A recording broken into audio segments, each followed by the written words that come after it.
Voilà, merci beaucoup. Assalamu alaikum wa bendar de Jama TV, chers téléspectateurs, mi salmini on mi weltani kew mi arti hande kadi ka émission men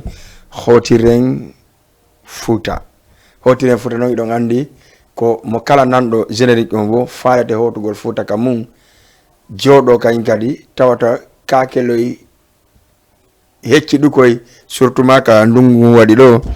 haray en salmini jama on fop en accali hay e goto ay wari wadde émission men Hotiren Fouta nyalor mat lendi jeden fo mais hidon andi souvent haray lendi jeden activité ji no série ha fe iti et puis don andi technicien be haray no yalti ka terrain c'est pour cela kay hande tarduden donc mi annonce on joni quelques annoncements ko yidon wadi Jama TV jetti exclusivité on kanyum direct ko wadi ngorkon haray mi arata joni mon kadi sallallahu no jabi ale si feƴƴi ɗon ara en salmine jama on fop en weltanto jama on fop en toriki Allah subhanahu wa ta'ala on kala monɗa hoore ma no nawni yo Allah wala ɗo dikkimo nangaɓe sokaɓe yo Allah yaltiɓe jam moƴƴere donc kala mo en général kala mo walate ko satti hoore mum yo Allah ɗon ittu yahto jam moƴƴere hara en salminiraɓe ɓen e babiraɓe ɓen e bappiraɓe ɓen e kala monɗa en tout cas no kali Jama TV tous les lundis aussi ka émission men Hotiren Fouta. Donc malgré hande non fuɗɗi émission presque 16h passé 16h moins 5 moins 4 minutes fuɗɗi den hiɗen ɗo salla jaɓi ha e 17h0 onon e DJ Bella Jolil avec beaucoup de choses un peu de paroles beaucoup de clips parce que ɗon andi émission o ñalal makko émission ambiance en waɗa clip waɗen wala yewten jalen ka numéro téléphone kadi appi en kadi ka numéro téléphone ɗon hande ray ko sati ko follati numéro téléphone ɗon hande ka wowi ɗon fewno ɗo wonɗen ka 78 116 82 38 78 116 82 38 hande noon mi acce auditeur ɓen e hoore min auditrice ɓen ko ɓen wawata torade clip uji ɗi mi watta ɗi auditeur ɓen e auditrice ɓen ko ɓen toroto clip uji ɗi mi watta ni hara en salmini jama o maydaren premier clip men Sonna Seck ɓayɗon andi Sonna ko tournaynoɗo pese mais fewon ɗon machallah ka musique kadi en tout cas mo wakkili ko ɗum aron sa wakkilike e piji ɗin haray no nandi e ko marsata Sonna Seck ɗon andi ko kanko ko madame Diallo woni ko yette Diallo joni modi makko onno jodi base États-Unis kanko non Sonna Seck mo lagine mo wadde golle labade kay gadi ka côté musique guinéen ka côté musique pastoral mamaya hara en dara Sonna Seck arten ka plateau men Jama TV ko Sonna Seck madame Bari madame Oumar Bari mo leluma salmini be salmini kadi kala man dawno man to ga ko mo leluma no darde émission on kono miron non 78 watton 116 82 38 passé ci do fala to continue émission on ñalor ma do il faut que joddo nga galleji mon daro émission on ka télévision mon hara mi salmini jamma fopona o ma o Sonna Seck madame Oumar Bari leluma ilon andi debbo kono wodi tenon ka bunguda o ka bunguda no wodi ka hewta tangi go sina do ngawata bungude c'est pour cela kanko Sonna o wi ko beru makko woni monsieur Oumar Bari donc o wi téléphone kadi be yeno mo dayna Facebook o yeno mo dayna mais kanko en tout cas on daynali mo wona fo daynte andino ko kendare wotre lubbiri maayo mais vraiment wona fo daynte allo waleykum salam garanga di ta télé seeda alhamdulillah di tangen télé seeda allo alhamdulillah mede jang onolle alhamdulillah awa mi heedi ma kono faalla kikiɗo ɗo sayfon ono fo ɗo faala e sayfon ar Sénégal fewon ɗo ka si sayfon ari a yahay concert on ka si sayfon ari ɗo a yahay concert on ka non si sayfon ari min sa yahay concert on Sallah jabi d'accord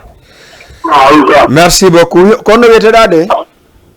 ok merci beaucoup hara kala kadi non fala den yewtu a poto télé on seeɗa sina réponda e télé ma on carrément hara en nan en famodirta min mi nanay kam on wode ton ko encadré nanay ka on da wode ka télé ko en wata famodirde allez 78 116 82 38 premier auditeur on ko Sayfol Landi aren taw e kanko Mousto Camara tout dernier clip makko hara non avant dernier clip makko wonde ñarde parce que ɗon andi mo yaltini clip kadi hanke 21h kanko Mousto Camara si aren noon kadi okken Sayfon en salmini auditeur ɓen fop vraiment ɗe weltani jamma fof 78 wato 116 82 38 grand alpha kan kadi salminama moƴƴa Kolobani kanko e ɓeygu makko e ɓiɓɓe makko ɓen acca ƴetten kadi goɗɗo ka ligne assalamu aleykum allo oui waaleykum salam nala to ɗon e jang yanto eɗon nodda men honto ɗon make honno nodda on cité port cité port eyi d'accord ɗon make honno ko nu faal ɗon kikile ɗo mi hokka kilipombo ɓe faade d'accord mi hokka destage nan ɗaw kamamboyombo miko kala heɓi fiiɗo o merci beaucoup mi weltanike ma depuis cité port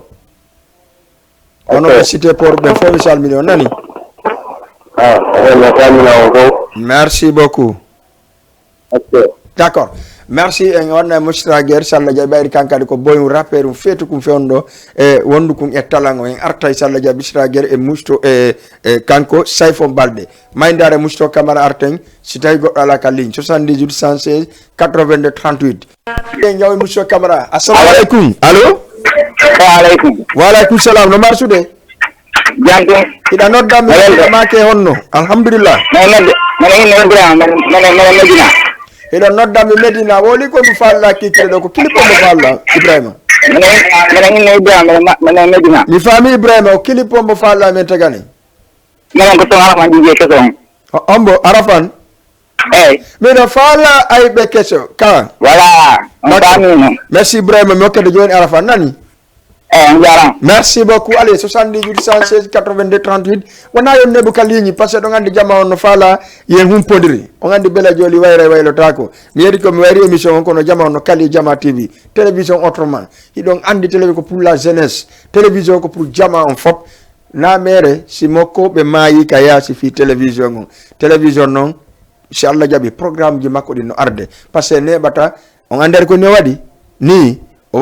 waɗi ni ha o wiri joni c'est-à-dire fala ɗo yo welto si Allah huɓɓini yiteñe rendinge sa wiyaɗanine ko amon ɗanade acca yiteñe par ce que déjà occupata ka makon koko on tigi ko wonɗa occupade sa occupali kike ka makon ha oɗa kañum no kibi kam mum ko ɗum ɗo yeehi ha akkima ɗon hara c'est un peu gauche ko golle mum vraiment wakkilano hoore mum hara voilà wonali soy par ce que koyno woni gotum mi ƴetta kadi goɗɗo ka ligne allo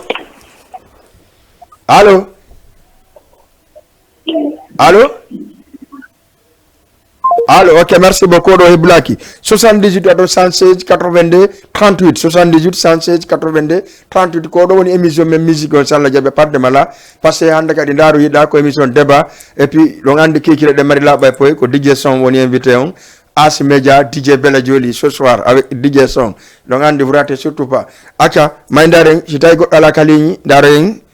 Mousto Camara 82 31 ƴetten goɗɗo ka ligne salamu aleykum DJ Bella nakam nice DJ Bella nakam nice ko kala nala to alhamdulillah ɗay jang nala to ko Amadou Tidiane Koloban ɗay jang a hokkilan quoi no Tidiane mi hay kalima ɗa andi kono waykimi il faut que accu mi ala wolde fo sa noɓe Koloban ɓe jang kono Amadou Tidiane ɗum télé ma on seeɗa la jenti hoore anta télé to jona la numéro ma o y a pas de problème a ƴetta mo joni nani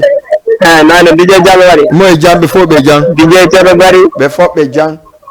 Kolobane Tambay Kolobane Tamboy indu Tamboy 2018 nana 2019 merci beaucoup kono fewni tan Tidiane non nini miɗo gara ko ɗo parlo aɗo Fouta d'accord ɗa Grand Yoff toon ɗo mais quand même no sottude ka ça va yettude Allah billahi wallahi mi weltanike ma moƴƴa vraiment onon mbira weltanede ko andi kala ko yiɗa o yette gorgo wakkila ko rek merci beaucoup merci billahi da encourage a moƴƴana wisma mi wiɗo noddu balle fo ala ma nodde mi ala tan ko mi waɗi il y a pas de problème mi naɓanta jonni mi wola jonni mi rawan ka télé ɗo après ƴetto nani voilà miɗo encourage ma moƴƴana billahi ka merci beaucoup Tidiane billahi mi wima ɗon ko no ko hamara andi ko jogolamo ko meta medde non ko noon adnan ko noon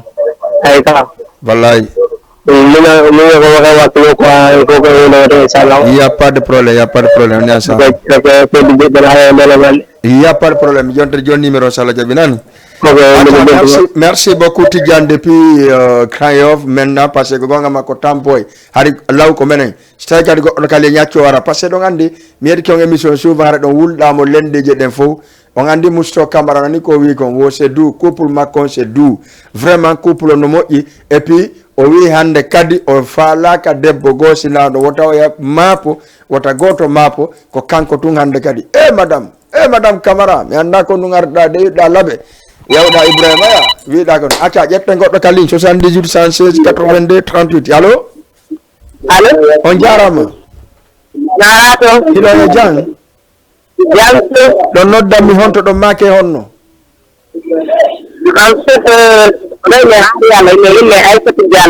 Aissatou Diallo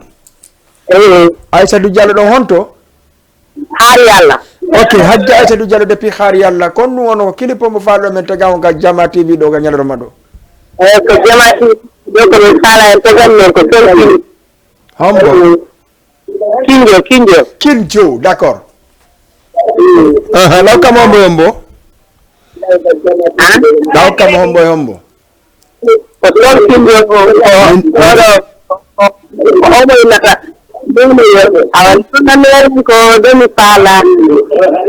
d'accord mais faal no ko de sen Kinjo daw kam hombo daw kam hombo Aissatou dan na yete sojo Atta 78 116 82 38 sidon fala e yewtu on wodoto télémon on seeda hara ko do salminte monsieur Chamala Bari Bantinga président de l'alliance de la sous-région salminama moƴƴa salminen kadi lo nouvelle génération kanko Amadou Badiane lo gandi Salla Diaby jeudi aro wara ko mingi Arafat Arafan e kanko e Ousmane Paye ko woni ka plateau men télévision do pour uniquement pour concert mabbe samedi le 29 Salla Diaby centre qui déduta sek Medina Dakar rue 25 e berbe andabe acca salminen karamo ko Mamadou winda jabo kambe kadi fendo besko sika télévision be darde Chama TV en salmide moƴƴa e kala wonbe arde ka mabbe kadi minni toujours mi jonna o numéro téléphone mabbe mono fala arde teddon arna kerbe parce que arna kerbe lanni warde jama on donc hara karam ko mbanno jodi no habbi kanyum kiliyam mum be andaro man andi noy mais arna kerben en tout cas karam ko mbanno joni yave 2500 karam ko Mamadou ka réseaux sociaux hara il faut que no famo 77 watto numéro mabbe on 828 16 86 78 826 86 Tidjani numéro amom momi jonna ma numéro orange on ko 77 watta wada 595 77 595 wada 10 37 595 10 37 numéro WhatsApp on ko jelu ko 76 481 96 82 481 96 82 76 sawadi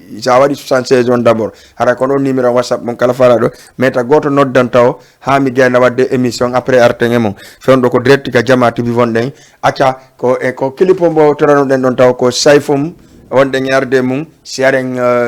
Siraguer areng Arafan DJ parce que do ngandi clipu en ala nyawrade auditeur be parce de mari ko sen ala no woni nyawto be ko bayde mari en nyawlota ko be may jonnalan don sayfon woko sayfon hanno la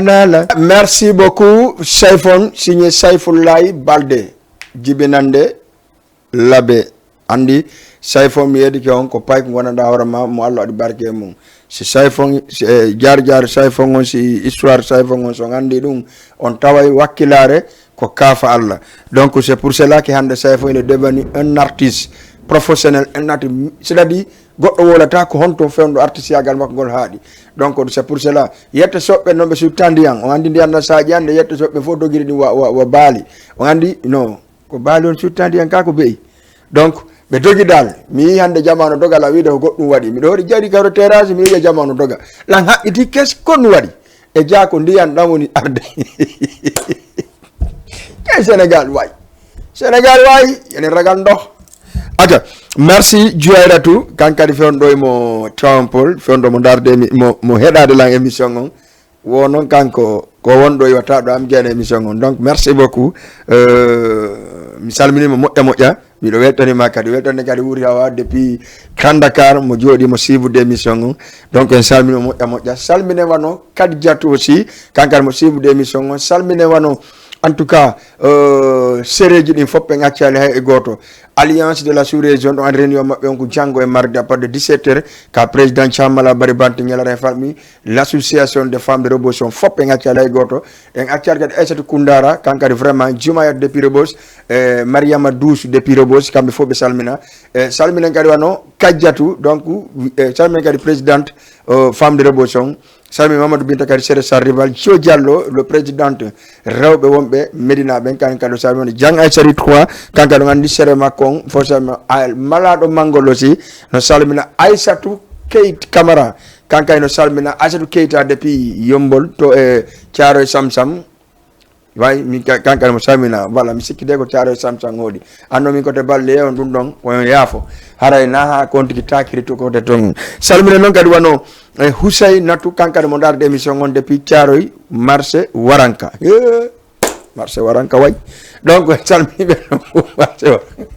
en salmiɓe marché salmine Adama kadi depuis ɗo e Kandakar kankadi mo hen darde émission Nafisatou Madjina Hulali kamɓe kadi ɓe darde émission on Ramatoulaye Sarane Hasanatou ɓe fof ɓe darde émission on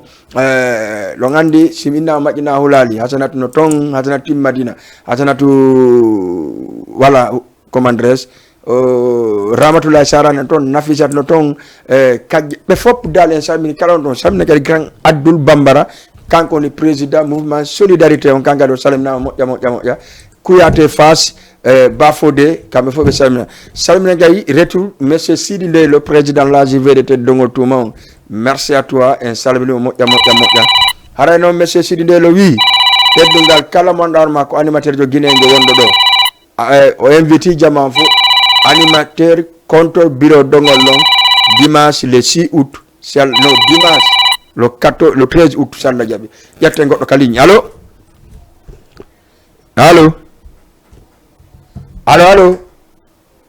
merci haray tun o heɓulaki o yeehi 78 waton 116 82 38 ɗum ko dimanche salla jaɓi le 13 août haray ko animateur ɓe Jama TV ɗo tun noon mari équipe ballon Jama TV no mari équipe menen mo fewno mo feeti ha sotike men e ballon min piya e mawdoga mais meɗen ɓuri Real Madrid feetde nini voilà ɗum ko teddugal e mon joni noon le 13 août haray kala animateur jo manɗuɗa hoorema hino ɗo ko teddugal le makko kanko Sidi Ndeylo o ƴetti letere on o jonni lan o wi mi hewti animateur ɓen fop présentoɓe émission ɓen fop journaliste ɓen fop haray ko teddugal le mon Jama TV nde ñande yaata tawa pay ko maɓɓe ko nowawi ballon par ce que ko min woni attaquant point on debi mi marka si Allah jaɓi le 13 août si Allah jaɓi e stadion Iba Mar Diop donc ka deuxième demi finale Dongol Touma ƴetten goɗɗo ka ligne allo on jarama on jarama e jang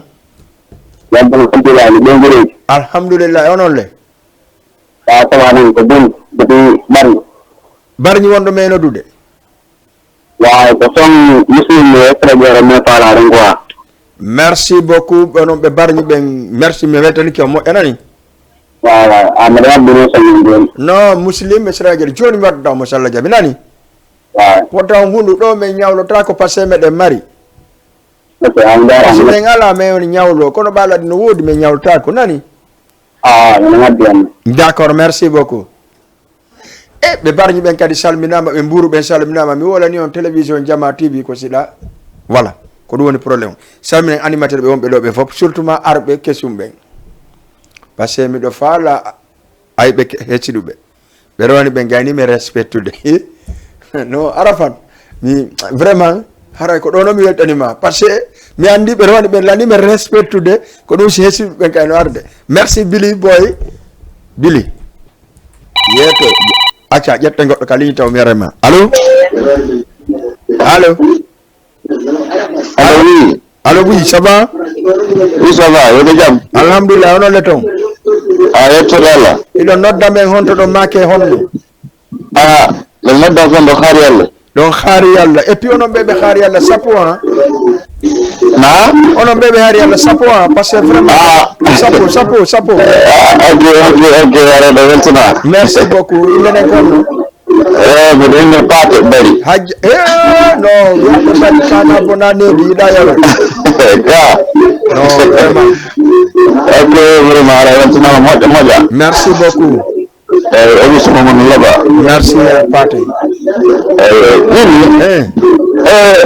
Isikitu manda meri nardo gono ini wono sala kandante hay idi no tondi rodi do am hebde on wonti do am hendade quoi rawal don tigi Cardante ka consulaire no har ko cardante de mais nanda no sigo dum don no cardante Guinée bayna mi fenane no cardante Sénégal ah cardante Sénégal nane mi joni numéro mi anda sa jetta on don len nani dum ko interview do ka télévision Jona mi jonna numéro ko jetta fi dum après ayewde ben don nani ok merci beaucoup Paté. Voilà 78 116 82 fendo ko mon ngarde arafan DJ arafan wonde ngarde parce que hiden fala aybe hesilube salmine Billy Boy kankadi émission makko ngo démarimo donc andi fendo émission on vraiment émission on jama on dari mo carrément salmine Asi Media aussi wowla take DJ kan salmine gido mamaya hello 224 no jama TV way artuden kadi kanko wiete DJ Diaw mais faut be salmina mo kambe woni ka plateau men do lamzo kadi kundara payen kun kadi vraiment machallah en tout cas men wadali rocci ko men addi on Jama TV ambo kadi wonde do ngandi DJ Abdel aussi signali akasa mala wolde aybe ben voilà ya feren kadi DJ Abdel acha yette goddo gali itu telema on sera grand sama no marsu day jang alhamdulillah golle ni nodda mi onto dama ke honno ma alasan bari mo noddan alasan bari asalam Grand Yoff waaw alasan yette bari mo honto parce que mo mamu walla mo dongol tuma ko dindidi yette bari tede suuga wara suuga yette bari mo wara suuge mali merci golle ni wasira alhamdulillah alle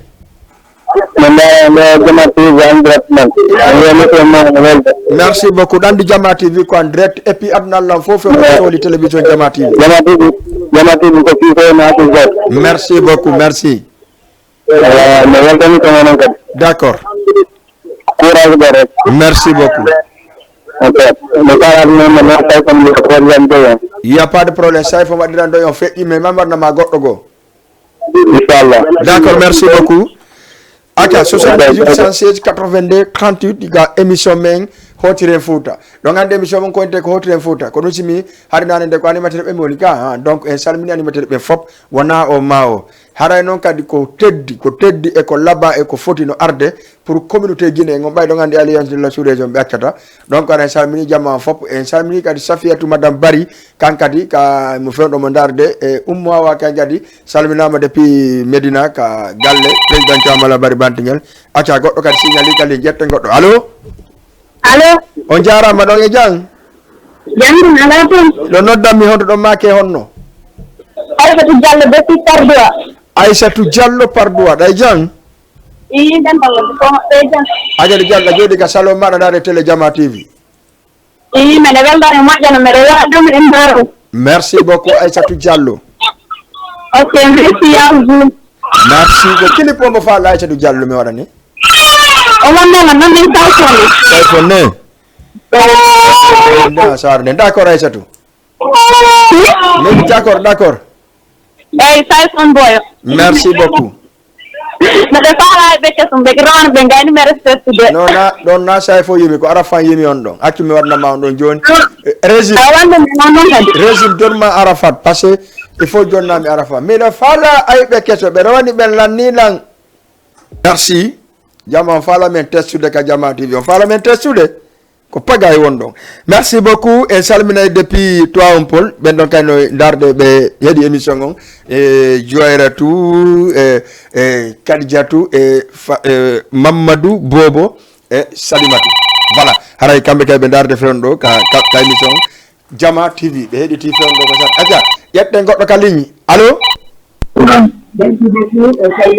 assalamu alaikum Alaikum salam. Duri ten tele on seeda yandi koto famondiren. Ah? Duri ton tele mon on seeda famondiren.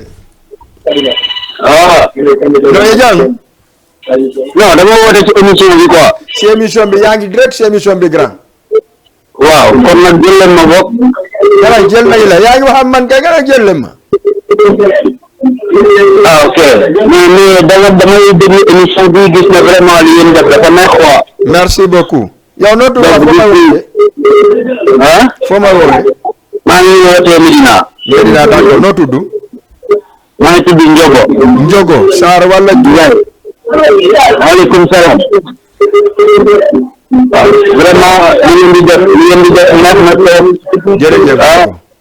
neex na ma dama toog nii di ko seetaan nii vraiment mooy loolu quoi man ma bëgg dégg ma ko waaye daf ma neex quoi. Ndiogo merci jërëjëf kontaan naa si yow.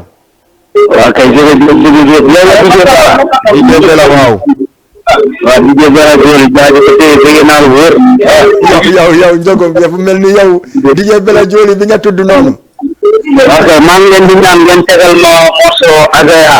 Azaya léegi bu soobee yàlla Ndiogo. ok jërëjëf merci beaucoup. D'accord merci jërëjëf. merci Ndiogo depuis. non Ndiogo kontaan naa si yow parce que nu mu ko waxee la DJ Bella Joli la wax non Ndiogo man kontaan naa ku ma tudd Joli rek avant tout d'abord mi salima ɓe Joli ɓen fop jeunesse on fop mi accali e goto ɓe kenkom ɓen fop mi accali hay e goto ɓe Burwal e Sila e Tunni Diale ha Dungil mi accali hay e goto ha Ndeylo to soku Ndeylo Afia mi accali hay e goto famille o fof mi accali ha mi hewta e Leyfita ha mi hewta Timbi Madina ka dewol nena ka dewol lango won ton par ce que ton nena ñiwi ala mi salmini jamma fop mi accali e goto acca ƴette kadi goɗɗo kali ñalo allo on jarama allo oui ça va nani no marsude karombo Fanta Binta Wakam ɗay tan no Modibo Aliou Goye alhamdulillah tabarakallah ɓe fof ɓe jang mi wayrata merci mi weltanikema Sayfon tawa wuri Sayfon malgré Fanta Binta kenan merci beaucoup. Voilà, merci beaucoup. 78 116 82 38. Dans cette émission, on passe 40 minutes de émission. Dans cette fin de 20 minutes. Et puis, pour suivre l'émission, Howland. Donc, on dit que souvent, si il faut que on ait une émission. Et puis, Jama, on a dit que lundi, il y a des infos. Et wauti amugol amedaya men fija men jala mais da lendi je faare on tigi sella bon nane mo yimi isori ngoku ni futori lan yeyi ka futori lan kono jamon tay vraiment no yurminde mi sellino mi dikkino ya fe dum don ko erere wadi tun erere do wadi mi wadi dum don mais mi dikki joni fusina ngala fus ko baaw ngon tu yetta sobbe fala la nyamde seda mais c'est pas grave aja. Voilà, voilà le numéro Humpito Pigigo, 77 595 10 37 595 10 37 ça y est ton numéro donc ko fa la ko wolan yette goddo kali nyalo allo on jarama dala to ino e jang to alhamdulillah hino make hono do noddami honto mele inne Nafisatu Ba depuis har yalla Nafisatu Ba har yalla Nafisatu on andi non har yalla fo mar non drapeau moƴƴo Jama TV tongoy awa to ton mele jang ɓeɗo heɗima Nafisatu an kadi ko kilipo mo faɗɗa ma ko kilipo mo faɗɗa Nafisatu ka ñalorma ɗo yolande Sayfon question d'accord merci beaucoup Nafisatu awa ette Diallo Ba kana bonanedi Merci beaucoup 78 116 82 38 c'est yewde on waɗa no nafisatu waɗi noon hara on poto téléphone on seeɗa nano ren no labba ndaari ɗo non fotiri il faut famon no yette sewɓe voilà yette bariɓe woni gaago il faut comprendre ɗum ɗon ko ɗo salminte en noon kadi ɓe andaroma no kolobani ɓe fof en ɗo ka no ño'ude hara ka boutique ɓe ndaade télé on mi weltanike fof mi ala inde o raymi depuis kolobane mi weltanike mo moƴƴa e salminen kadi ɓe ka boutique aji fof hasse ɓe ndaade émission on et puis ar no wela ɓe kadi on faami hande mi yetton hunde wotere ɗon andi aduna on kon ɗum komo kala yo wakkilo ko wawi ɗon o gayne ɗon ko wawi ɗon o waɗira ɗum ɗon ayi ɓarindiragol ɓarindiri wigol ɗo ɗum ɗo oɗon ɗo koko mi woli ñande gon tum jama on no andiri ka tere mo kalno andi capable kon ɗum waɗata hande hiɗen fewndi ɗo ala mo ala yiɓɓe ala kadi mo ala ayɓe.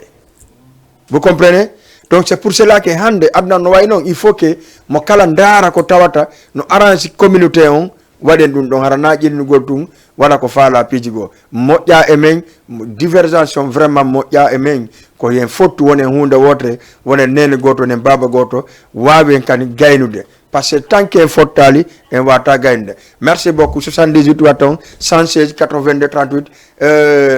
hallan ko straguer muslim torano den DJ régime s'il te plaît si tawi clip waɗi prêt addanan ɗon voilà parce que mde fala yarde ndiyan seeɗa ok jo ɓakke ƴette goɗɗo kalin taw allo on jarama ɗon e jang on jarama jantum alhamdulillah ɗon noddammi honto ɗon make honno commune Busiriw ko Medina mo woni ko koɗo ma Busiriw Camara séri kokode ɓe ɓeysa mi émission mo laɓama de Busiriw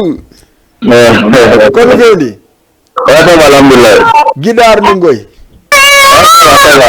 no bobago no boboɓe amen de woni joni woni ɗiɗo woni winde ɗoni ɓay ko ndawa kiligoy no ɓeɓe aysa moye jang ɓeɓe moye jang eyo mi salmini o moƴƴa nani minen mbaɗe émission mo gonɗo ɗum merci beaucoup Busiriw mi weltike wallahi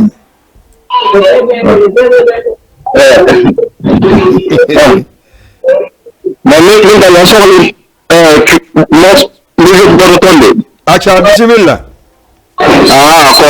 yaya bambura soli yaya bamboye maɓɓe voilà kittimunabirora sori kittimuna sori kittimuna d'accord voilà on waɗaɓe wonnama amuna to fe kay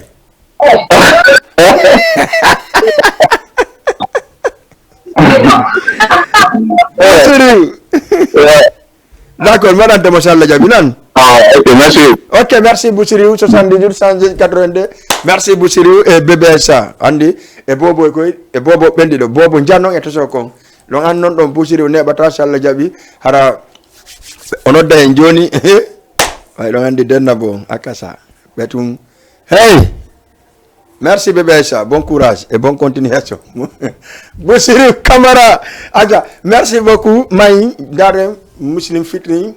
kanko e pay kunkun labe beaucoup merci wonɓe voilà haray on andi fewndo ɗon andi émission no darede partout en salmini ɓe dongol tuma ɓen fof ɓe gaccala e goto ɗon andi dongol tuma goto gaynay ka dongol tuma fof si hawti nokku gotu foppu kañ kadi haray koye wonu nokku gotu par ce que ɗon andi e salminata ɓe dukki ɓen surtout ma Hadja Ramatullahi Sow ko yette sewɓe kono ma salminen ɓe salminen kadi modi maɓɓe e salminen kala mon ɗawrema en tout cas mo dongol tuma wonɗo darde Jama TV no jooɗi gando par ce que sa yiiɗi siɗɗo ma to min ko ɗum ɗo welata mi yiiɗi siɗɗo ma donc ara en salmini e moƴƴa Hadja Ramatullahi Sow merci beaucoup miɗen weltani on ƴetten kadi goɗɗo kalin arten e elbangude kindi allo on jarama hiɗon e jang donc haray ɓeɗo na ɗo nono ɗeɗon falju merci beaucoup haray numéro téléphone on ka télévision direct ko 78 watton 116 82 38 78 116 82 38 ɗum on yewde direct ha télé si tawi noon on falla hendade privé mi jonna on deux numéro mo henɗolan privé oya numéro 77 watton 595 10 37 595 10 37 walla waɗo 76 481 96 82 so on waɗi ɗum ɗon en wawa oɗa ko WhatsApp oɗa ko privé a gonno haray merci beaucoup en salmine jamma fof Busiriou Camara no landino bangude kindiya ƴettonto goɗɗo ka ligne are telema on seeɗa wawi famodirde ɗiɗi telema on seeɗa wawi famodirde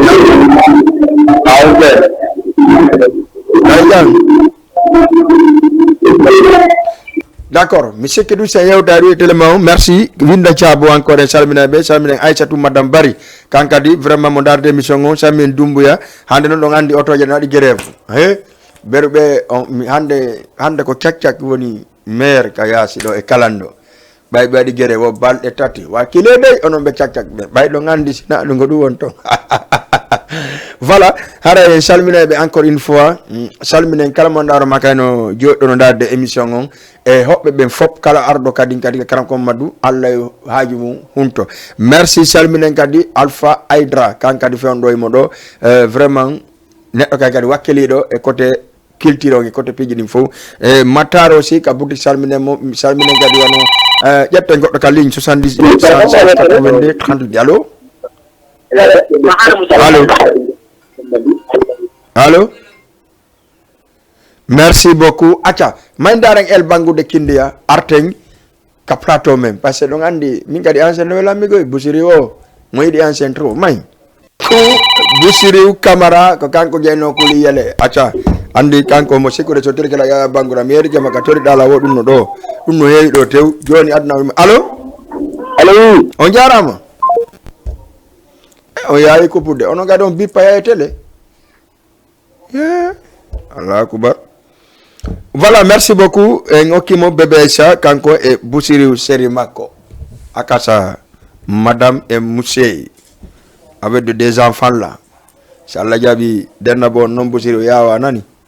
voilà alors merci beaucoup en salmina jamma fof le kono mi waɗa non ɗon andi samedi le 29 sallah jaɓi ara jamma fof no noddita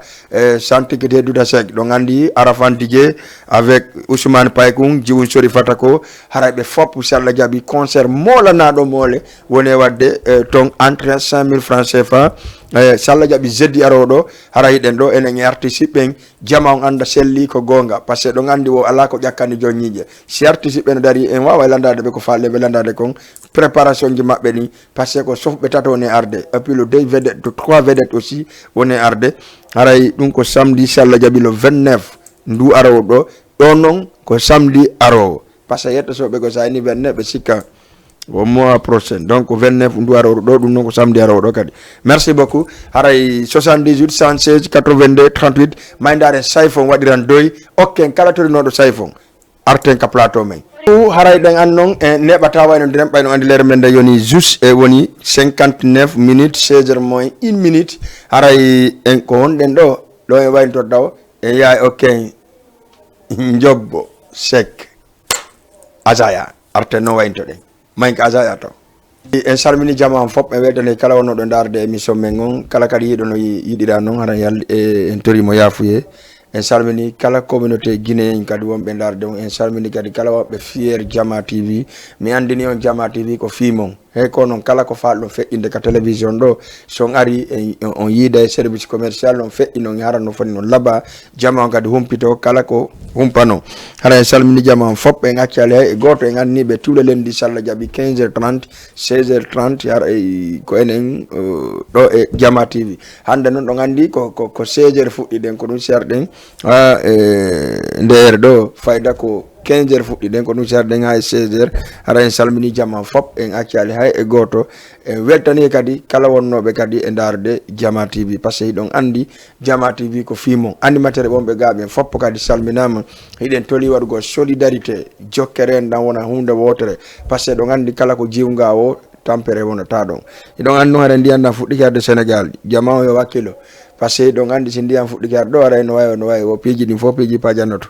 vraiment en weltanike jamma fof merci Boussiriou Camara en weltanike o moƴƴe kanko ɓe Aissa salminen kadi Hajja Salimatu Sow kani kadi ɓe salminama moƴƴa ɓe dongol tuma ɓe fof ha ɓe dukki ɓe tayre ha memoy ɓe bullere ha hewtoyi ka hewtoyi en tout cas ɓe Bambaya ɓe Kaƴel donc ɓe ha hewti kadi Windanege kadi ka centre dongol rewren ɗon ha hewtoyi en tuma kadi leyto fo salminama en accali hay e goto nanofi ɓe dukku kuɓen kadi salminama en tout cas en accali hay e goto ɓe geme ɓen foppo kadi darum kala wonɗo darde Jama TV ko fimon télévision ko fimon en tout cas kono mi yewtira noon sallah jaaɓi le 13 août haray ko animateur contre bureau dongol on ɗum ko Stade Iba Mar Diop première heure 15h30 haray ko animateur ɓen contre bureau dongol tuma pour la première fois président Sindelo woko en invite tous les animateurs guinéens wonɓe ɗo waɗe match de gala molanaɗo ka demi-finale ka deuxième demi-finale dongol tuma ɗon andi premier demi-finale noon sallah jaaɓi ko le 6 ɗo ɗum ko Stade Iba Mar Diop merci beaucoup le 6 août haray on se dit bye ciao en kikiɗe ka laaɓa e poyi à partir de 22h 23h30 onon e Asi Média et DJ Song merci ciao bye